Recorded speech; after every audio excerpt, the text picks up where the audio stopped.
Well, hello everybody and welcome to another Autosphere video interview. Today we have with us Diane Freeman, Executive Director for the Automotive Aftermarket Retailers of Ontario. Diane, welcome to the broadcast. Thank you very much. It's a pleasure to be here. Okay, Diane, just starting out, tell us a little bit about AARO. I mean, it's been around for a long time, hasn't it? And just tell us a bit about some of its key objectives as well. Well, AARO has been around for a long time. Since 1939, the organization started. AARO is a not-for-profit association which represents the automotive repair industry. We address industry concerns. We're a solutions-based organization. AARO is committed to connecting its members with various networks, programs, products required for their businesses to thrive in today's automotive aftermarket industry. Okay, great. Thanks for that, Diane. And moving on, what do you feel are some of the key issues currently impacting service providers and the aftermarket? Well, there's many key issues happening right now.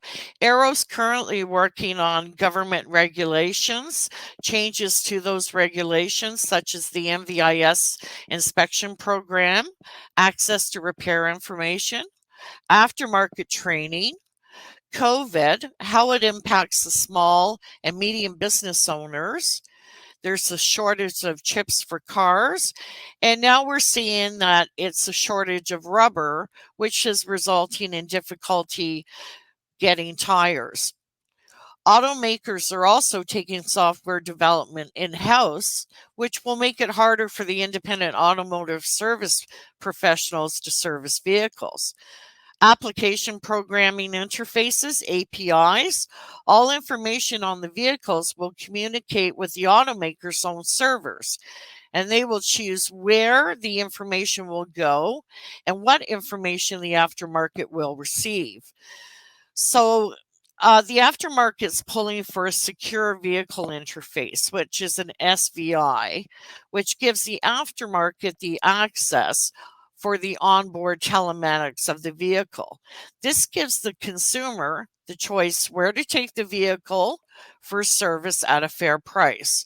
That's why your car, your data, your choice initiative is critical for the aftermarket industry, not only here in Canada, but also in the US. Okay, great. Well, we'll definitely talk a little bit more about that. But one of the things I think that is on the sort of the plate right now is sort of the MVIS, sort of the heavy duty vehicle inspection program specifically. We'd love to hear more about that because there are changes coming, aren't there? Yes, there are. The ministry is proposing to modernize the vehicle inspections by replacing the current MVIS program with more of a contractual model. So what that means is there'll be a multi-year contract between the ministry and the service stations or garages that are offering emission inspection certificates, safety standard certificates, and structural inspection certificates. Inspections will be collected and the certificate issue would be on a digital format, streamlining the process and providing more robust safety inspection data. So the proposed changes will simplify the light-duty passenger vehicle registration process with an SSC or an SIC is required. The safety requirements that form the inspection will remain in keeping with current requirements. The ministry will then integrate the heavy-duty vehicle emissions inspections into the annual commercial vehicle inspections. So, what that means for us is the safety inspections program, um, the shop owners will be able to join that program in 2022 throughout to 2023. And the program will become fully digital, increasing the opportunity to collect more detailed inspection results by the summer of 2023 to be completed by October 2023. So registration into the new inspection program for stations issuing SICs will begin to occur between September and November of 2023. And an MVIS may not issue an SSC or an SIC as of January 1st, 2024.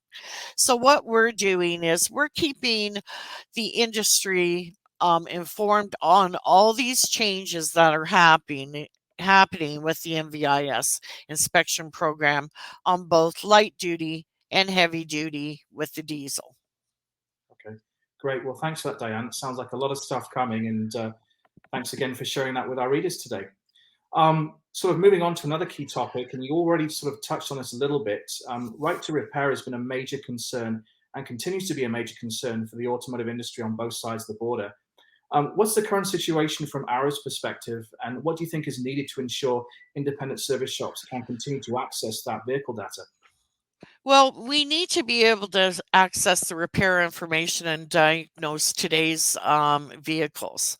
So, Arrow's been working on this for more than a decade. Here in Canada, we have a voluntary agreement, which is CASIS, the Canadian Automotive Service Information Standard, which, when the agreement was signed back in 2009, the manufacturers of the vehicles agreed to give the aftermarket access to repair vehicles equal to the dealerships. Today, we still do not have all the OEMs providing the information to the aftermarket here in Canada. In the US, things are a little different. The aftermarket has the information to diagnose, program, and repair vehicles. So Arrow decided to partner with NASTF in the US. For those who are not familiar with NASTF, it's called the National Automotive Service Task Force, which is similar to CASIS here in Canada. In fact, CASIS was mirrored to the NASTF organization. So, right to repair is not only an issue with our industry, but many products that are being repaired phones, washing machines, etc. With the automotive sector, our vehicles require specialized tools, equipment, and the manufacturers like Mercedes, Audi, GM, Ford all have diagnostic codes that we have to purchase online to receive the information on what the code is and how to reset these programming codes. Some of the manufacturers here in Canada still do not allow the independents to access some of these programming codes on certain vehicles, causing the public to have their vehicles towed to a dealership that may be 100 kilometers or more away and having them to wait weeks for the vehicle to be fixed. The consumer needs to have a choice where he or she can take their vehicle for repair. So, Repair It Right is what our organization, AARO, and other associations are concerned about. Our consumers, public, need to be able to choose where to fix their vehicles. There needs to be some kind of choice so that manufacturers and dealers don't have a monopoly and force the public to pay higher costs for maintenance of these vehicles. Yeah, that's a really good point, Diane. And I think you're absolutely right, because I think overall, you know, the industry is for everybody. It's for the aftermarket, for the dealers, and also for the consumers. So you talked a little bit about sort of Arrow's partnership with NASTF. Tell us a little bit more about that and what it means for Arrow members and the industry in both Canada and the US. Well, Arrow partnered with NASTF in 2019.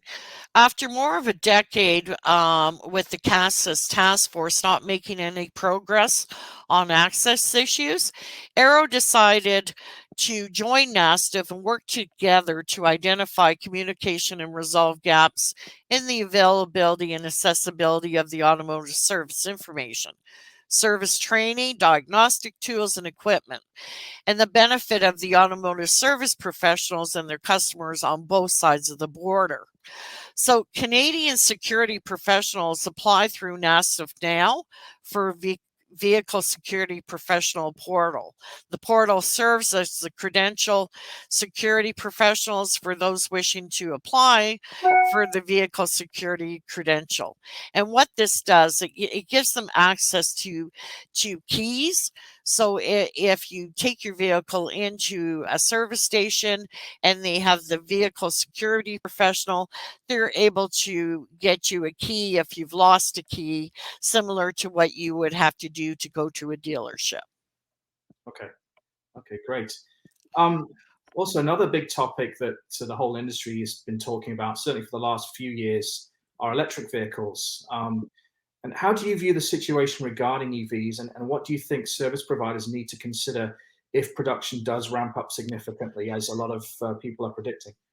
Well, we know it's ramping up. Manufacturers are saying by 2025, Volkswagen, Audi will only be selling electric vehicles. That's only 4 years away. So we have GM, Ford, other manufacturers are the same. With today's vehicles being connected, electric and autonomous, let's ensure that consumers continue to take their vehicles to smaller, medium independent shops, but also continue to offer incentives to the automotive sector for training that's required to repair hybrid electric vehicles with ADAS systems. Okay. Yeah. So also another one, because I keep coming on these sort of challenges facing it, because it's a very interesting time for the industry. Um, Obviously, is COVID protocols. I mean, obviously, it looks like now we're on the back end of this thing, but there's still issues regarding vaccinations. And we'd love to hear your thoughts on suggestions from AARO on how you can help service providers implement effective plans to ensure vaccination strategies and obviously employee safety, right? hmm Well, COVID has been a major discussion with many of our members. We've had to keep our members updated on requirements, how to apply with government programs for the rent and wage subsidies. But what they need to do is ensure the safety and health of not only their customers, but their staff. With the vaccinations, some shop owners are having a staff member who may not be vaccinated. And how do you handle that with a situation while keeping the other employees safe? So the owners have been giving a non vaccinated employee COVID workplace self screening tests. Testing is done usually twice a week, and customers are still not permitted in the waiting areas. Keys and vehicles are being dropped off and picked up when service is completed. So they are keeping their staff as safe as they can. Okay, great. Yeah. Um, so I think moving forward, I mean, obviously we're looking towards a post-pandemic environment where hopefully we won't have to wear masks anymore and things more or less get to back to some kind of normality. Um, what do you see as some of the challenges and perhaps the opportunities for service providers and the industry as we try and transition into that post-pandemic environment? Challenges in the post pandemic environment is keeping up with the employees safe and ensuring they are sanitizing the vehicles. Some challenges are making sure customers entering the premises are wearing masks and sanitizing their hands. Opportunities for the automotive service providers are that they have more time to discuss protocols with staff and address any concerns that their staff may have. Certain parts are being replaced even though they're not driving their vehicles every day. Customers are wondering why brakes are seizing, and that's due to the cause of maybe their vehicle's been sitting in their driveway for months on end and they're not driving as much as they used to. Also, with respect to the automotive service providers, this has also given them the opportunity to do more training online, and the technicians are updating their skills and accessing more training versus trying to be in classroom. Okay, okay. Yeah. So also tell us a little bit more about any events and perhaps networking opportunities and other things that Arrow is kind of putting together, or any ways in which Arrow is continuing to support the industry. Right. Well, Arrow has our annual general meeting, which will be coming up in January of 2022. But we're also looking at in the spring of 2022, hopefully being able to have our annual symposium and trade show conference with the LinderTech conference, where people can actually come back out and network together and attend the training classes that we'll be offering. So we're hoping by the spring of 2022, this is something that we'll be able to host. Fantastic. Diane, any final thoughts today? Well, I want to thank you for the opportunity today to discuss the emerging issues with our industry and what we're dealing with. And I just want to say that our industry is one of the fastest growing when it comes to changing in technology, and we need to adapt to these changes.